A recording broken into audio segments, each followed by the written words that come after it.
de la Fuente, muchas gracias por acompañarnos en esta atención a medios del coordinador de las y los senadores del PAN, el senador Julen Rementería.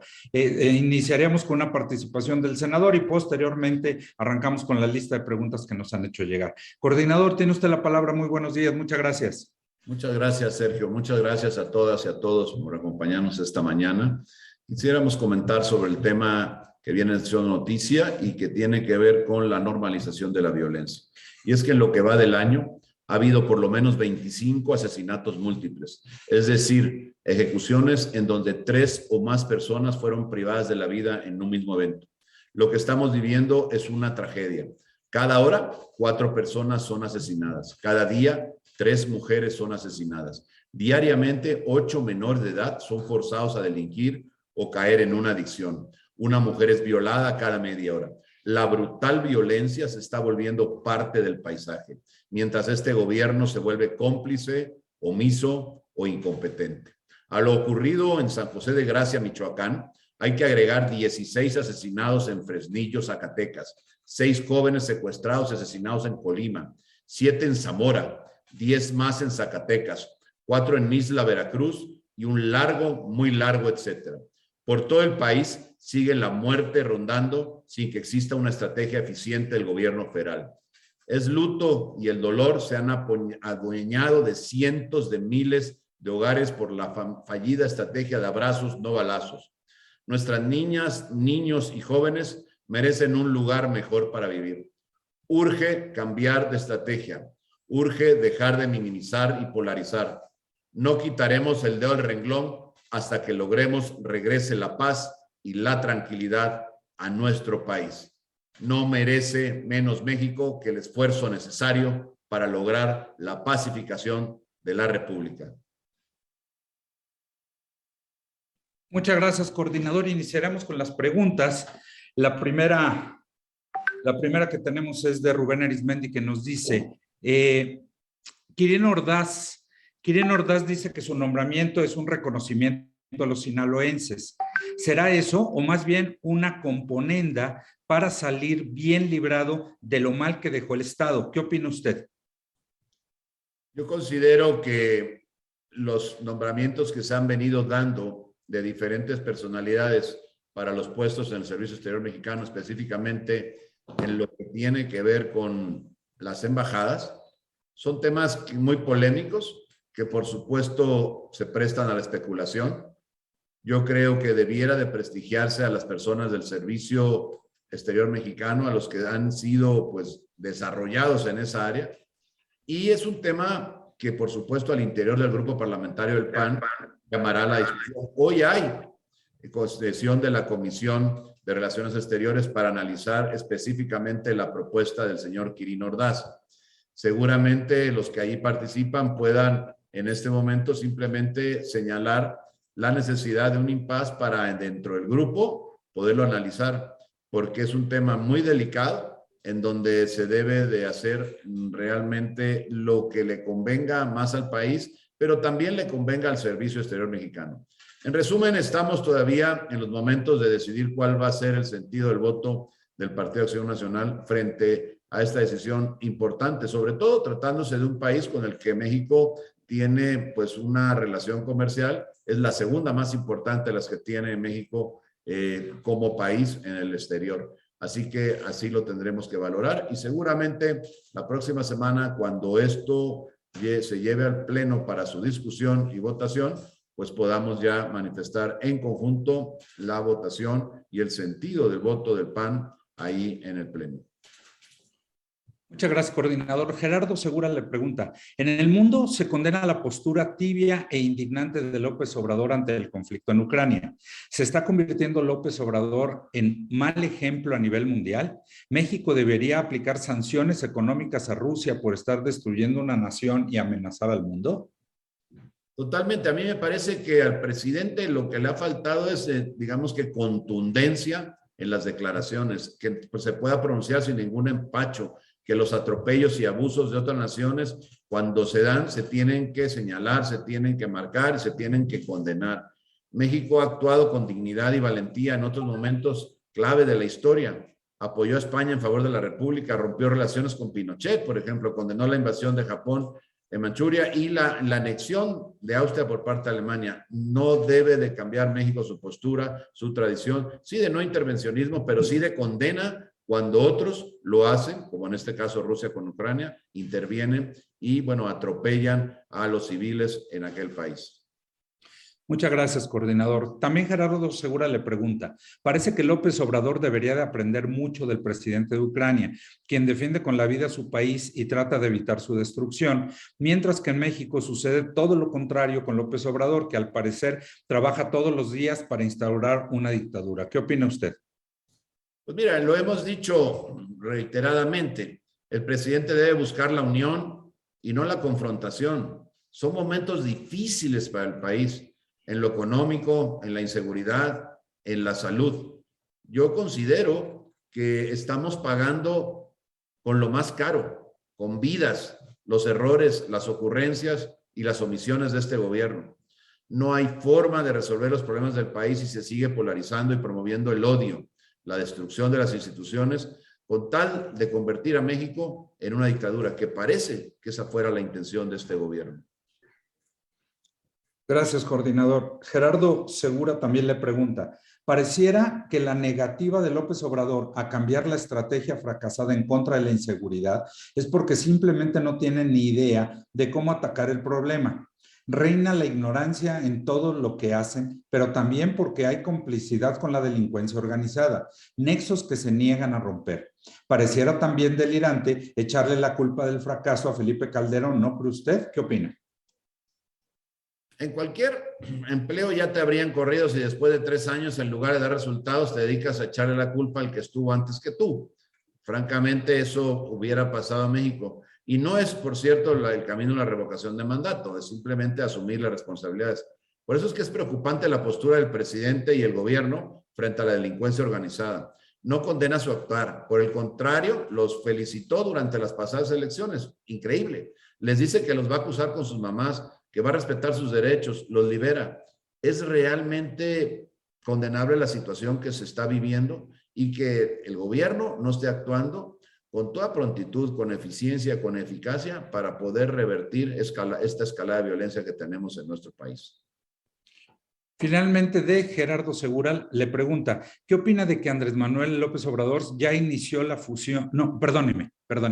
Según López Obrador, ya se aclaró lo de la Casa Gris, cuando al parecer se trata de uno de los mayores casos de corrupción en las últimas décadas. ¿No cree usted? Para empezar, ¿quién definirá si hay o no hay conflicto de interés? Es la autoridad de los Estados Unidos.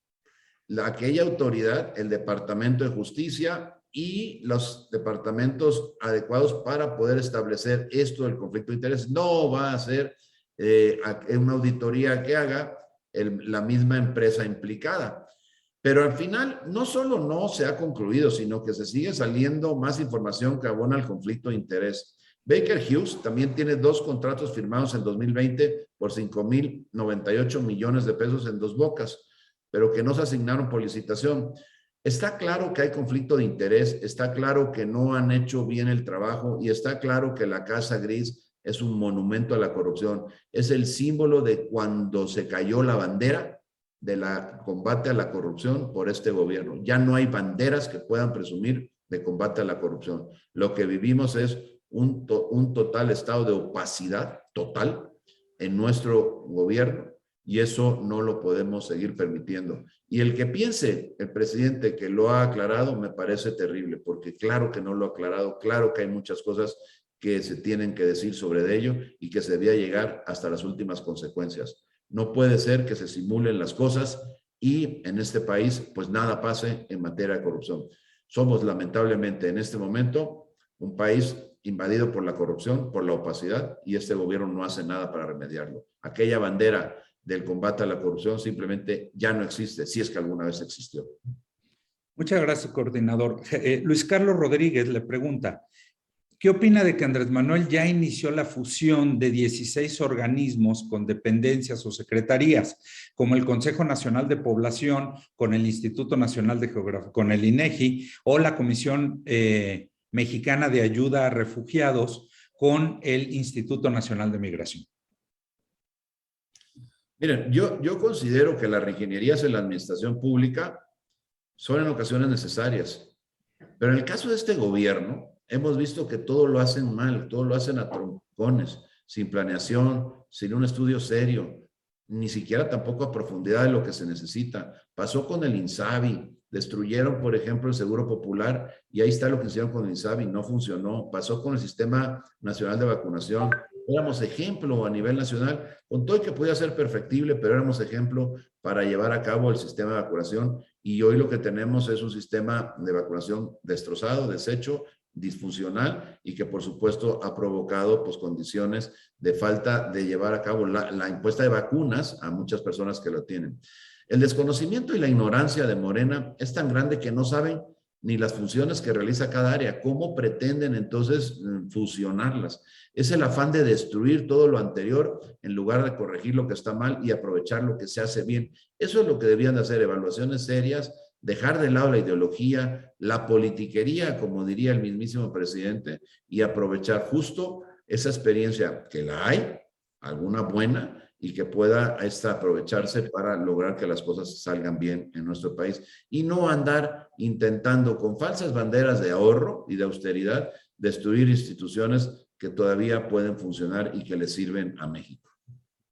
Gracias, coordinador. Israel Aldave manda dos preguntas. La primera dice Andrés Manuel que lo ocurrido en Michoacán, la ejecución de civiles, es responsabilidad de todos, hasta del Senado. ¿Qué opina usted?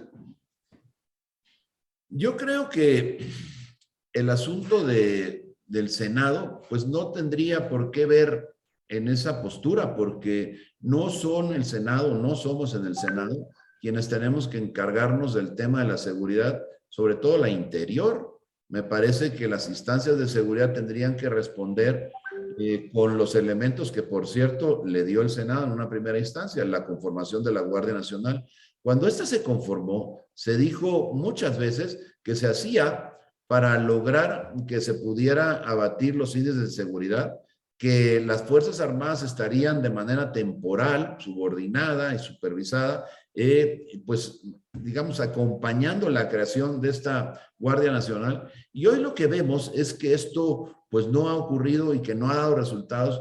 Y me parece una posición muy cómoda, yo diría que hasta irresponsable, el que de repente pues quiera repartir culpas cuando claramente la estrategia de seguridad la diseñó el gobierno federal y la tiene que conducir el gobierno federal a través de las instancias que se dedican, que están dispuestas para ello, que están en la Constitución y en las leyes de México. En ese mismo sentido que comenta coordinador Israel Aldave, su segunda pregunta es, ¿no será que el presidente busca utilizar este fusilamiento para que se apruebe que la Guardia Nacional pase a la Sedena? Yo esperaría que no, porque sería absolutamente mezquino pensar en que un evento de esta naturaleza sea tu argumento para lograr cambios en la conformación o en los mandos de la Guardia Nacional. Me parecería terrible. Lo que hay que hacer es condenar el evento, resolverlo y asegurarnos de que no vuelva a pasar nunca en el país. Y por supuesto está que no ha mostrado pues esta funcionalidad que se dice pudiera llegar a tener el que sea militar. Porque claramente, y vamos, dejémonos de lado por los cuentos, la Guardia Nacional legalmente no, pero en los hechos es militar. Así está funcionando. Así lo vemos cómo se está desarrollando.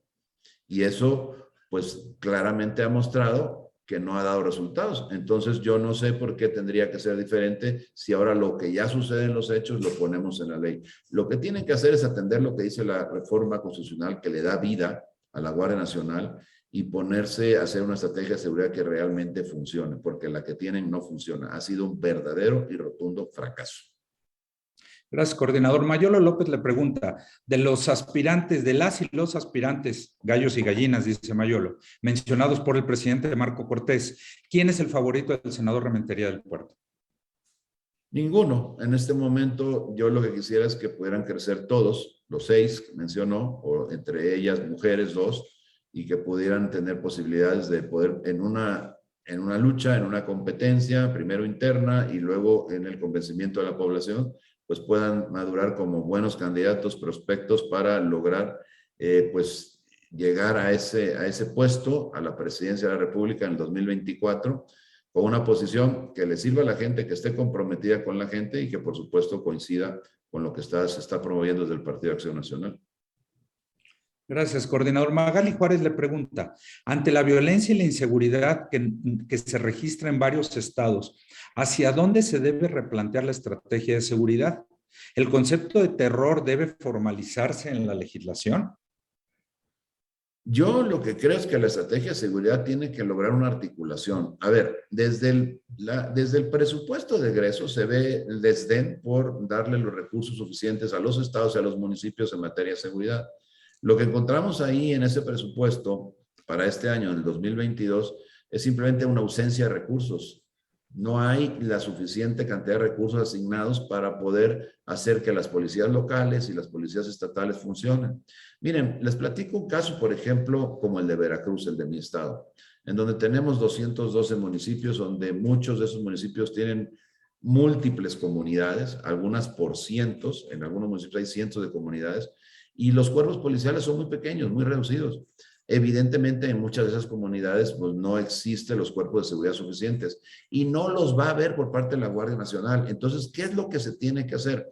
Dotar de los recursos económicos, sí de capacitación también, pero desde luego económicos, para que las policías municipales puedan contratar al personal suficiente, puedan articular una estrategia con el propio Estado, en este caso con el Estado de Veracruz, y por supuesto con la Federación, para que logremos pacificar hacia Veracruz. Y bueno, es el ejemplo que pongo, pero para que logremos pacificar a todo el país. No puede pensarse que desde arriba, desde la Federación, se va a atacar toda la problemática y vamos a tener con un solo cuerpo de seguridad que pareciera que es hacia donde se quieren encaminar, pues articular todo. Y luego pensar también en lo que tiene que ver, porque esto es digamos que la prevención del delito, la seguridad pública en sí, pero luego viene lo que es la procuración a través de las fiscalías y luego viene la administración a través de todos los tribunales. Y eso se tiene que lograr en una articulación completa de todo el Sistema Nacional de Seguridad, que lamentablemente la estrategia que hoy tiene, por mencionar que tiene, porque la verdad me pareciera inexistente, pues nada más está en la letra, pero es letra muerta, pues pueda recomponerse, pueda plantearse y pueda buscar que dé soluciones. Yo creo que ahí es donde está la clave, en poder hacer que se estructure todo, desde la Federación a los estados y a los municipios. Pero si no hay cómo, si el gobierno no es solidario con los municipios de todos los partidos y con los estados de todos los partidos, pues ¿cómo se puede pensar en que va a funcionar esto? Es simplemente una falacia, es un engaño, es una verdadera utopía pensar en que pueda funcionar el sistema de seguridad a nivel nacional si no se atienden desde el fondo la problemática que enfrentan las comunidades muy pequeñas, los municipios y por supuesto los estados. Gracias, coordinador. Vero Macías le pregunta, activistas afirman que México se encuentra en guerra desde hace 15 años y una guerra necesita soldados. Por ello, el reclutamiento forzado de las organizaciones criminales, sobre todo de menores, ha incrementado. La legislación mexicana no contempla ese delito. Coincide en que México vive una guerra con los cárteles y sería urgente que el Senado tipifique el delito de reclutamiento forzado de menores. En el Senado hay al menos 4 iniciativas al respecto.